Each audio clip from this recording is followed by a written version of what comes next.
পদত্যাগ করলেন দুদক chairman doctor Mohammad Abdul Momen. একই সাথে কমিশনারের পদ থেকে সরে দাঁড়িয়েছেন মিয়া মোহাম্মদ আলী আকবর আজিজি এবং অবসরপ্রাপ্ত ব্রিগেডিয়ার জেনারেল হাফিজ আহসান ফরিদ।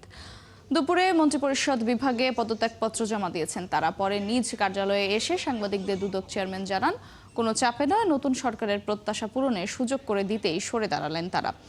এর আগে 2024 সালের 10 ডিসেম্বর ডক্টর মোহাম্মদ আব্দুল মোমেনকে দুর্নীতি দমন কমিশনের চেয়ারম্যান হিসেবে নিয়োগ দেওয়া হয়।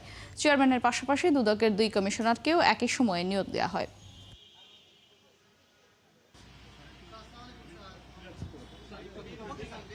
আমরা যে সময়টুকু ছিলাম, যে সময়টুকু আমাদের দায়িত্ব ছিল, আমরা আমাদের দায়িত্ব পালন করার আপ্রাণ চেষ্টা করেছি এবং সেটা সাক্ষ্য আপনারাই দিচ্ছেন।